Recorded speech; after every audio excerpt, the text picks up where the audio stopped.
Maintenant que vous avez vu ma vidéo sur comment générer un revenu passif avec votre disque dur, aujourd'hui nous allons voir comment monter un nœud Storj et donc gagner des crypto-monnaies Storj avec votre disque dur. Allez, c'est parti! Vous avez pu le voir dans une précédente vidéo, vous devez avoir un minimum de 500 Go de stockage et 8 Go de RAM de mémoire vive. Vous allez vous rendre donc sur votre ordinateur et on va se rendre sur le site officiel de Storj. Et sur ce site officiel, vous allez dans la catégorie Host a Node. Je vous mettrai bien évidemment le lien dans la description de cette vidéo. Alors, vous allez arriver donc sur cette page. Dès que votre adresse mail est inscrite, vous vérifiez que vous n'êtes pas un robot. Et ensuite, je fais continuer. Je vais donc ensuite recevoir une autorisation de jetons. Je vais recevoir aussi la même chose par email. Mais je vais laisser ça de côté, ça va nous intéresser après par la suite. Ensuite, l'étape 2, on va générer une identité à notre nœud. Pour cela, on va faire How to generate identity. Donc il va nous afficher ensuite sur la documentation du site officiel. On va maintenant, si vous êtes sur Windows, moi je vais le faire sur Windows, mais ça va être les mêmes démarches sur Linux et sur macOS. Vous allez ouvrir l'outil PowerShell. Donc, on va ouvrir l'outil PowerShell et on va aller rentrer les codes qui nous ont indiqués dans la documentation. Très bien. Donc, je vais venir copier tout ce qui est indiqué ici. Alors, autrement, vous pouvez faire le bouton copier ici sur la droite. Arrivé sur PowerShell, vous avez juste à faire un clic droit et normalement, il vous colle ce que vous avez déjà dans votre presse-papier. Donc, pour moi, je fais entrer. Télécharger tout simplement l'identité binaire sur le site, c'était GitHub, sur un GitHub spécial. Donc, maintenant que c'est fait, vous avez votre C-user et votre nom qui est affiché par la suite. Ensuite, on va créer donc cette identité. On va copier du coup ce que nous avons ici. Voilà, donc là c'est bon. Donc là, il va me créer et il va me générer des clés jusqu'à un certain nombre de difficultés. Donc, je vais arrêter l'enregistrement ici et je vous reprends juste après, dès qu'il aura terminé tout ça. Donc maintenant que notre ordinateur a fini de calculer la difficulté, on va se retrouver avec une identité de nœud qui sera directement dans ce fichier. Donc moi, ce que je vous conseille, c'est que, donc vous voyez que ici, nous avons sur la note, il nous indique voilà, la destination de notre fichier. Très bien. Donc, l'autorisation d'identité. Maintenant, ce que nous allons faire, c'est que pour ouvrir un nœud, on va ouvrir du coup l'invitation par email. Donc, c'est ce que vous avez reçu normalement sur votre boîte mail ou ce que vous avez reçu ici.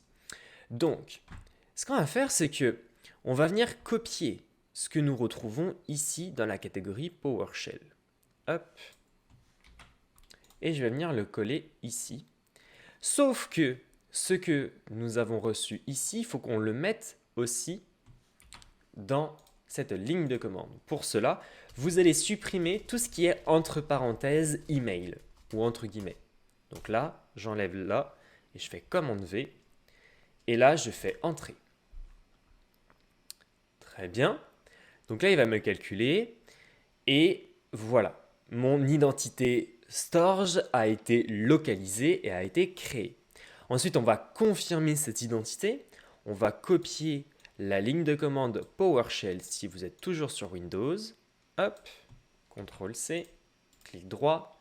Je vérifie que j'ai bien copié ce qu'il me demande. Je rentre. Normalement, je retrouve un numéro 2 qui est juste en dessous ici. Très bien. Je fais la deuxième ligne de commande. CTRL-C, hop, clic droit. Entrée. Et j'arrive à un numéro 3. Si on continue juste en dessous, il nous dit que la première commande va vous donner un 2 et la seconde commande va vous donner un numéro 3. Et c'est ce que j'ai ici. Si vous n'avez pas, refaites les manips précédentes. Et c'est ce que je vous disais tout à l'heure, faire un backup de l'identité. Donc pour cela, on va avoir une petite ligne de commande à rentrer. On va faire Start et le code qui est juste ici. Donc CTRL-C, clic droit, je fais entrer. Il va nous ouvrir normalement la destination de l'identité storage node. Et moi, ce que je vais faire, c'est que je vais CTRL-C le dossier et coller-le ensuite dans un dossier qui vous semble le plus sécurisé, par exemple sur un disque dur externe ou etc., pour avoir une copie de votre identité pour ne pas refaire 50 000 identités. Donc le backup étant fait, je peux fermer cette fenêtre. Ensuite, vous avez une petite option, mais ça personnellement, je ne vais pas le faire. Alors, avant de passer à l'installation, on va aller dans Setup et on va sélectionner l'option GUI Install Windows pour ceux qui sont sur Windows. Et on va avoir des prérequis à faire avant d'installer. Donc, on a reçu l'autorisation token, ça c'est bon, on a généré notre identité et on va maintenant ouvrir les ports. Donc là, on va faire port forwarding. Donc, vous pouvez, si vous le souhaitez, créer un DNS dynamique. Alors personnellement, je ne vais pas le faire. Je vais utiliser simplement mon identité, mon adresse IP. Sachant que si j'éteins mon ordinateur et que je le redémarre, mon adresse IP va changer. C'est ce qu'on appelle une adresse IP dynamique. Mais personnellement, je vais la laisser comme ça. Alors, si vous souhaitez faire exactement ce que je vais faire, moi ce que je vous commande de faire, donc on va refermer cette commande ici de chez PowerShell et on va aller dans nos paramètres. Donc dans votre barre de recherche ici, vous faites paramètres et vous allez aller sur les paramètres de connexion. Donc réseau et internet, état, et vous allez ici trouver mon adresse IP. Il va vous ouvrir ensuite une fenêtre qui va vous donner votre adresse IP. Et d'ailleurs, vous le retrouverez bien évidemment dans la description de cette vidéo.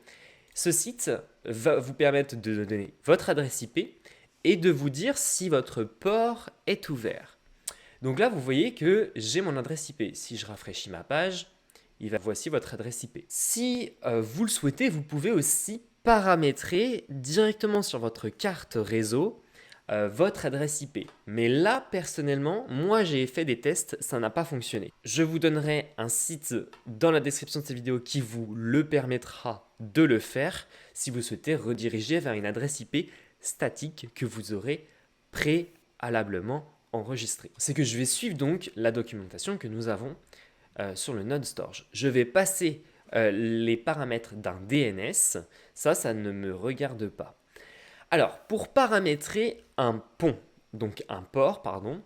on va aller sur notre routeur. Pour aller sur notre routeur, on va taper 192.168.1.1. J'entre et là, je vais aller sur les paramètres donc de ma box.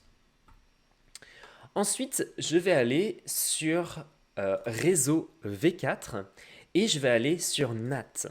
Sur NAT, ça va être la redirection de port. Alors, pour vous, ça va dépendre de votre box. Bien évidemment, je vous conseille d'aller voir sur Google, vous tapez votre routeur, donc par exemple box Free, box Orange, redirection de port et vous aurez toute la documentation nécessaire pour vous rediriger vers un port. Donc là, vu que moi je ne connais pas mes identifiants et mes mots de passe, je vais aller appuyer sur le bouton WPS pendant 5 secondes de ma box pour relier mon ordinateur avec ma box. Donc je viens d'appuyer sur le bouton principal, donc là je fais continuer.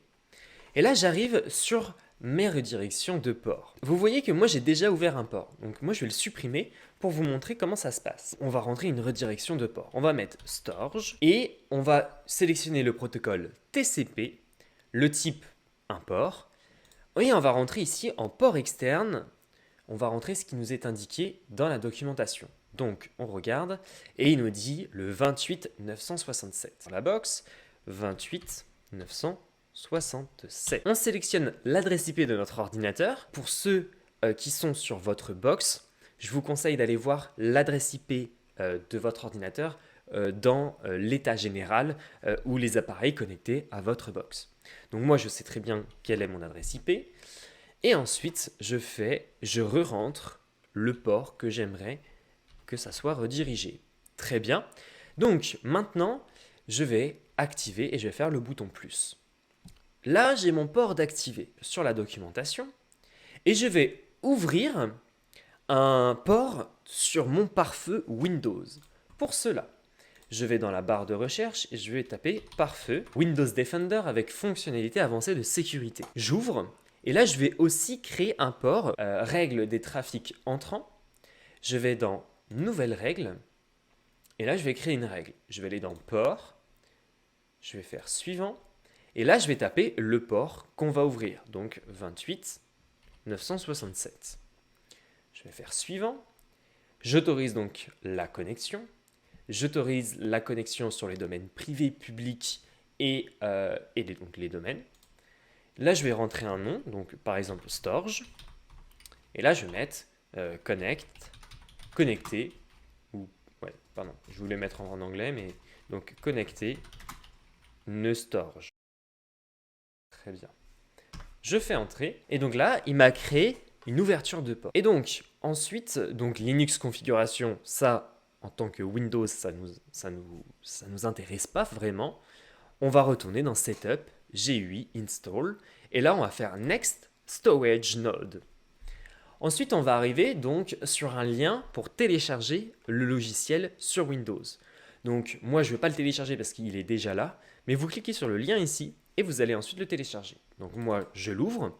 Extrayez le fichier de votre dossier WinRAR sur, par exemple, votre bureau. Donc, ensuite, Welcome, je fais Next, j'accepte les conditions, je fais Next. Là, il me dit où voulez-vous installer le logiciel. Bon, bah, moi, je vais l'installer ici, peu importe. Ensuite, où est-ce qu'il est votre fichier d'identité de votre nœud? Donc, moi, je ne l'ai pas changé, donc il est là. Je fais Next. Et ensuite, il va me demander une adresse Ethereum ERC20 compatible. Donc, moi, je vais aller chercher mon adresse Ethereum et je vais la coller dans cette indication. Donc, ensuite, on va rentrer notre adresse email. Alors, je vais mettre la même adresse email que j'avais rentrée dans mon token d'autorisation. Je fais Next. Et là, il va demander l'adresse IP et le port sur lequel on va connecter notre nœud. Eh bien, moi, je vais rentrer l'adresse IP qui est ici. Cette adresse IP là. Hop, commande V. Et je vais rentrer le port 28 967. Donc, 2 points. Je vérifie que c'est le bon port. 28 967, c'est très bien. 28 967. Je fais Next. Là, il va me demander la destination, le dossier en fait qui va stocker les documents spéciaux pour Storj. Alors moi, je vais changer, je vais faire Burn. Et je vais aller chercher mon disque dur spécial pour Storj. Et j'ai créé un dossier spécial pour le stockage Storj. Donc là, je fais OK. Je fais Next. Et là, il va demander l'allocution. Donc combien je vais prêter à Storj un espace de stockage. Donc personnellement, moi je sais que mon disque dur fait à peu près 1 Tera. Il faut notamment ne pas oublier de laisser 10% de l'espace de stockage total pour le nœud. Donc moi ce que je vais faire, c'est que je vais mettre 0,8 pour être safe. Hop. Et là, je vais l'installer. Donc je fais Install. Et donc là, je fais Finished et il va m'ouvrir le dashboard sur mon Explorer. Donc là, il me dit que mon nœud est hors ligne.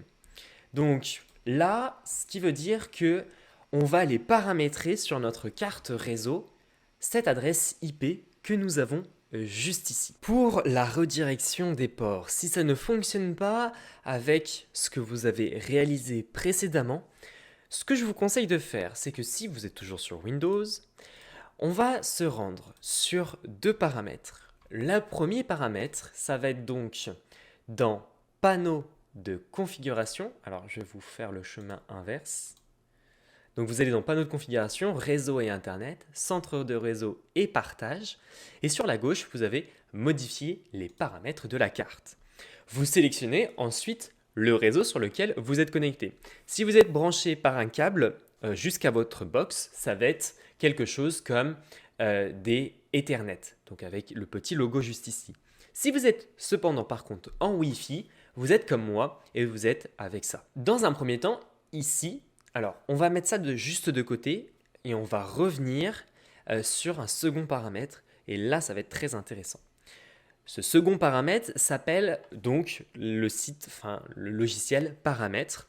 Donc vous l'ouvrez, Moi, je l'ai déjà ouvert ici. Donc, vous allez dans Paramètres. Donc, lorsque vous ouvrez l'application Paramètres, vous arrivez sur cette page et vous allez dans Réseau et Internet. Ensuite, vous allez dans État. Vous descendez tout en bas. Et là, vous allez donc trouver mon adresse IP. Nous, c'est pas ce qu'on veut. On va dans Wi-Fi. Si vous êtes connecté en Wi-Fi. Si vous êtes connecté en Ethernet, vous cliquez sur Ethernet. Et vous allez afficher vous cliquez sur votre connexion. Ensuite, vous descendez et vous avez les paramètres IP. Normalement, vos paramètres IP sont modifiés en DHCP. C'est en automatique en gros. Eh bien, vous allez faire modifier et vous étiez avant sur automatique, vous mettez sur manuel. Ensuite, vous activez IPv4 et vous rentrez l'adresse IP de votre ordinateur que vous avez sur votre routeur. Très important. Donc, pour avoir l'adresse IP, comme je vous l'ai dit, vous allez sur votre routeur, vous allez ensuite dans les appareils connectés et vous allez avoir dans adresse IP l'adresse de votre ordinateur. Vous la rentrez ici. Ensuite, dans longueur, vous mettez 24. Ensuite, dans parcelle, vous mettez l'adresse IP de votre routeur. Donc, généralement, c'est le 192.168.1.1. Ensuite, dans DNS, vous mettez celui-ci, 8.8.8.8. Ensuite, vous faites enregistrer. Vous aurez normalement peut-être une coupure d'Internet sur votre ordinateur, hein, pas sur votre box, sur votre ordinateur. Et donc là, vous mettez votre adresse IP de votre ordinateur. Et ici, sur cette carte, ici, vous allez mettre l'adresse IP qui est affichée sur ce site internet. Donc, ici, vous faites un clic droit, propriété. Ensuite, vous allez aller dans protocole internet version 4, TCP IPv4. Vous faites propriété. Et ici, vous rentrez donc l'adresse IP que vous avez avec les mêmes paramètres que nous avons rentrés dans l'application paramètres du réseau. Donc masque de sous-réseau, vous rentrez ce qui est affiché à mon écran. Passerelle, par défaut, vous rentrez la même donc, que votre routeur. Et le DNS, vous rentrez le même que ce que vous avez rentré dans l'application paramètres. Et donc normalement, si vous avez fait tous ces paramètres, vous aurez une coupure d'Internet et ensuite, si vous êtes en Wi-Fi, vous aurez accès à Internet. Si vous êtes en Ethernet, vous aurez aussi un autre logo différent. Et donc normalement, ça devrait être bon. Vous faites oui, hein, bien évidemment, vous allez avoir des petites fenêtres qui vont s'afficher. Vous dites oui, je veux modifier. Et donc normalement, ça devrait être bon. Donc maintenant, pour vérifier que votre port est bien ouvert, on rentre donc le numéro du port, 28 967, et je laisse cette adresse externe. Donc je fais check, et là il me dit le port 28 967 est actuellement ouvert sur votre ordinateur. Donc, si je vais sur mon Eustorge et que je rafraîchis ma page, normalement, mon Eustorge devrait être en ligne. Et c'est bien le cas, il est online, qui est fonctionnel. Donc, je vais vous passer en détail cette page, car elle est très importante pour vous permettre de comprendre votre Eustorge. Alors, en haut, vous avez le nœud, vous avez l'adresse ID de votre nœud. Les trois petits points d'ailleurs, on va se mettre en Lightning Mode, c'est plus agréable aux yeux. Vous avez des petites notifications qui vous permettront de voir un peu plus en détail.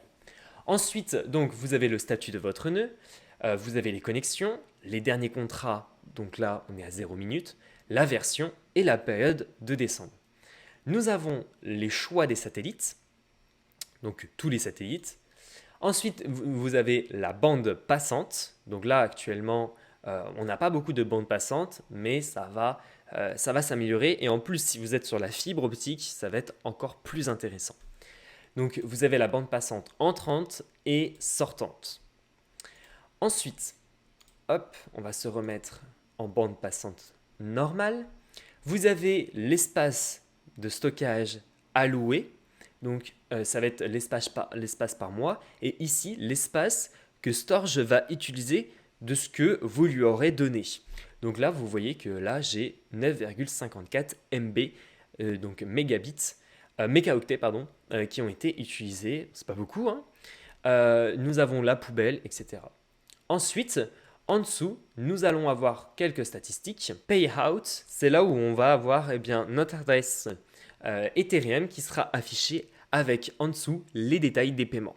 Donc ça peut être très intéressant. Et dans Payout Information, vous allez avoir les informations de votre paiement à la fin du mois. Et ça, c'est très très intéressant. Donc, vous cliquez dessus et vous allez avoir ensuite les détails. Donc là, par exemple, si je vais sur Payout Information, je vais avoir, donc là, on va traduire la page pour que ça soit plus simple pour vous. On va avoir donc la balance, les paiements non distribués.